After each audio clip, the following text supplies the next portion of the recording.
What's up everybody? Welcome back. New video series, and it is also very beginner related. I have decided that I'm going to try and start a motorcycle apparel company. Garment. I was like trying to combine garment and apparel into one word. Doesn't really work. Apartment. And I know nothing about clothing manufacturing. And I have no idea where a lot of this stuff gets made. I'm gonna figure it out. I'm going to bring you along for the adventure. So with that caveat, I have kind of already started this journey. I've been working on this project for a couple months now. So I'll kind of bring you up to speed as to where I'm at now, how this idea came about, and then we'll do, if you're interested to learn more about it, to see all my successes and failures, and if we can actually get a physical product in our hands that maybe people might be interested in. Hit a like on this video, leave a comment below, let me know if you're interested, and I'll bring you along for the journey.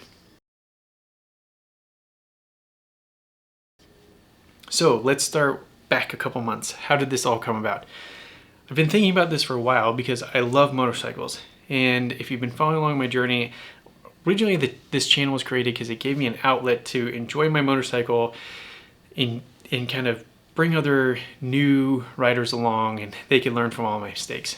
And so I thought, why not bring along beginners who are maybe interested in starting their own business, starting something that they're passionate about, they're excited about, and they want to solve a problem, but they just don't know the pieces because it can be very overwhelming. So I was like, I have this idea, we should film it, we should bring everybody along, all of those beginners out there, and kind of the same things. We're bringing the two together. So how can we start a new business? How can we enjoy motorcycles? How can we bring them together for everybody that's new on both sides of the aisle? So that's how this all came about.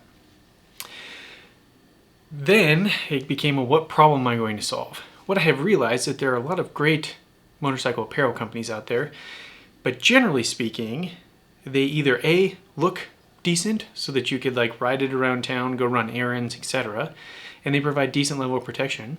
But if you want to go enjoy the dirt and you kind of want to like rip on the dirt, they don't provide a lot of function, right? So it's like you have the look but no function, or is it form? So maybe you have the form but no function, and you have function but no form. So it looks like you either A, just got off a racetrack but it functions really well when you're out there, or B, it looks like good streetwear but it's generally very hot, so when you're moving slow in the dirt, it's just not very functional. It doesn't work that well. It doesn't repel dirt and dust and water. It can't handle the abuse, and so there really isn't a mixture of the two. And so I thought, why not try and create something that, because this is also total rant. I love coffee culture and I love motorcycles.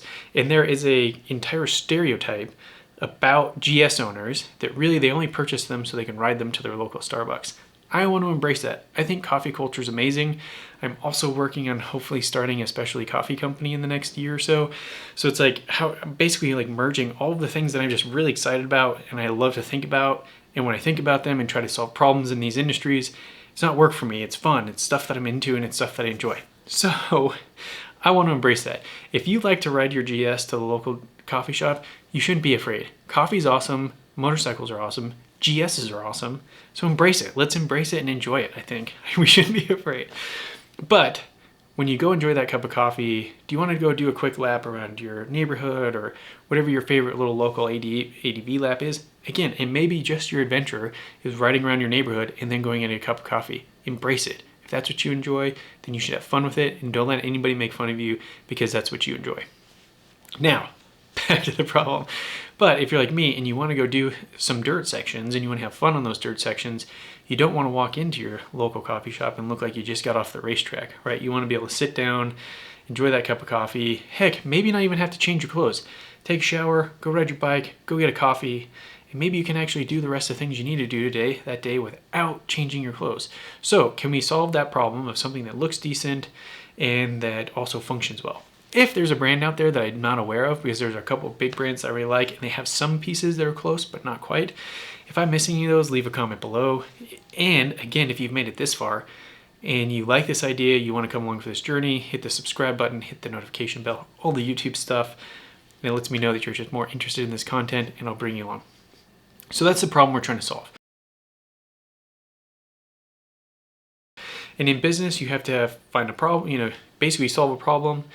and then you provide that solution to the people who have that problem, and then they value your solution more than the money in their pockets, and so they give you money. Now, I have a good friend in the marketing industry who says that actually a lot of people make purchase decisions emotionally, not necessarily logically. There's a guy that did a lot of research on this, really great book. I can't remember his name. I think it's like Walter Kahneman or something like that. I could be wrong. I'll edit this and what the name is here. He actually won like a Nobel Prize for his work, and basically saying that people make emotional decisions, not necessarily logical ones. But I still think the logic makes sense. Provide a solution. Does that solution outweigh the value that somebody has of the money that's in their pocket, and so that they're willing to exchange it for you? A lot of people will say, well, if you're not successful and you fail, didn't you just waste a lot of money? I don't think it's going to take a lot of money to do. And I think there's a way that we can kind of keep costs low and leverage things that I already have access to try to bring it to the forefront. And the second piece is that it's all about the people. And so what do I mean by that? For me, business is not just about making money or creating a product and solving a problem. It's about changing people's lives. That's what I actually love the most. And if I can do it in things that I really enjoy in life, even better, right? And so can we make an impact in somebody's life along the way as they help us work on this project, impact them in a positive way, give them something to excited to work on, help put food on their table, maybe help them enjoy a vacation, whatever the case may be, is if we can help people along the way and help them be excited about something. So I've always had this motto ever since like Instagram came out a long time ago. I always had this hashtag. It was like hashtag start living for Monday, right? For so long I lived for the weekends. It was like I couldn't wait until Saturday and Sunday came, and then I dreaded Monday. And then I realized like Monday through Friday is a bulk of my life, so we should start living for Monday. So if we can impact people in a way that they're able to start living for Monday and have a good life, then I think we've won. And we didn't lose money, so regardless if our products are successful and we do amazing things and we can turn it into $1 million a year company or whatever, which I think is kind of just a baseline as like a decent, if we're making decent revenue, we're doing about $1 million a year as a small business, or we're not huge, but we're making money. People are enjoying their lives. They have a fun project they like working on. They enjoy their jobs. They don't feel like they're just a number. That we're doing some good things, right? We're making some change. So, on to the people piece. As I mentioned earlier, I know nothing about manufacturing clothing. And so I knew the first problem I had to solve is I had to find somebody that knows it, right? I need to find somebody that knows how the manufacturers work and how you start putting the pieces together to actually build a garment that you want produced. And luckily enough, because I told you I've been working on this for a couple months, I have found that person. So far, he's been awesome. And right now we are meeting weekly and we are kind of going through the process. So the process, what I have learned is that actually most problems are not very different from problems you're probably already used to solving. Let me give you an example. I've worked in technology for most of my life, and I've worked a lot in software. And what I have realized is that clothing is a lot like software. So what do I mean by that? Well, with software, if you're going to build an app, let's say you have an app idea that you want to bring to market. Ideally, if you have a good project manager, they're going to say, all right, cool, what are we need our MVP is what we call it. So minimally viable product.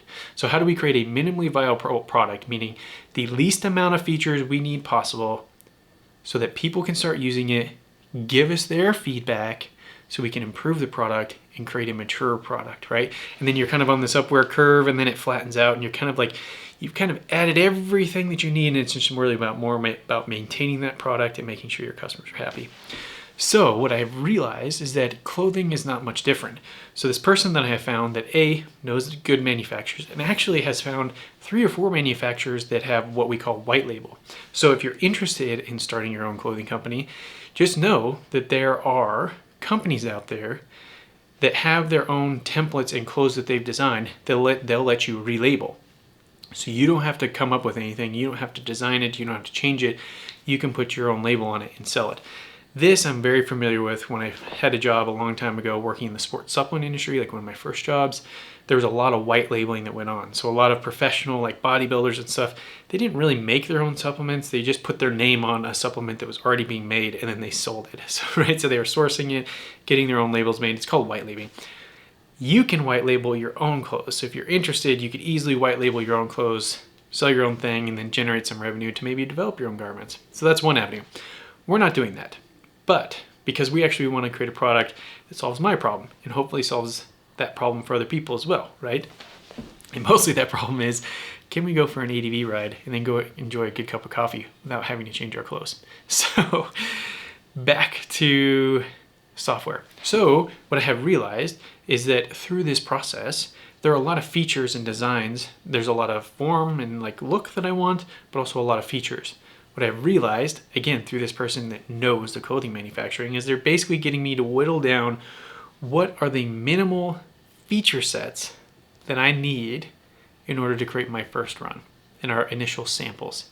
And so this is like our MVP. So much like problems I've solved for most of my career, we have to create an MVP with a clothing garment. So we're looking at what are the minimally viable features that we can design that we can then create samples for, make sure they can be produced in a quality manner, and then hopefully get a run in a smaller quantity, right? We don't want to, knowing that this is the other piece. As I talked earlier about with your MVPs, you generally put it to market, you get feedback, and then because you may have a bunch of ideas, and we see this a lot in software, is that you'll have certain people or industry influencers or whoever saying like, you need this idea and you need that. But then once you actually get the product or the app in your customer's hands, you get ideas and feedback that you had never thought of, and you realize that the ideas that you potentially are about to waste a lot of money on, nobody would use.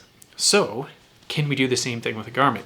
Knowing that our first run is hopefully going to spark enough people's interest, we can keep the costs low and basically just get enough cash flow back from that initial run to reinvest in it, get feedback from our customers, help them be involved, help them be excited about it, help them feel like they're also, not feel like, but actually help have them be a part of this process so we can actually provide the end customer exactly what they want, then take that and improve on it and come out with a version 2, a version 3, new products, etc.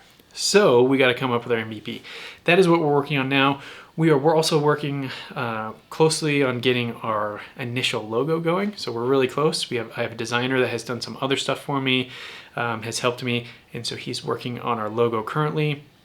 Will be different from the logo that's on this channel, something that just kind of speaks more to clothing.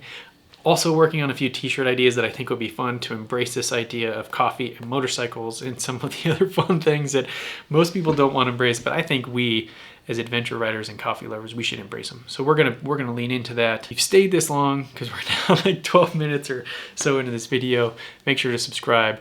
Like this video if you want to see more content and you want to see how this evolves and you want me to keep you up to date in the processes and the problems we're trying to solve and to see if we can actually get something in our hands.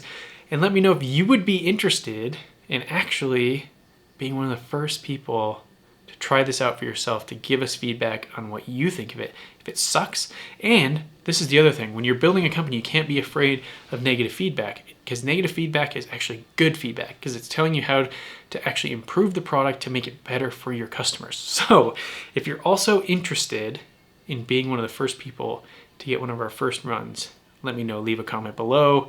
We're building the website, we're doing all that other stuff. We'll talk about some of that stuff later down the road, because we'll get into like, you know, once you have a product, how do you get it in front of the people that's going to buy it? So we'll talk about that process, how we're looking at building it. And until next time, stay safe out there.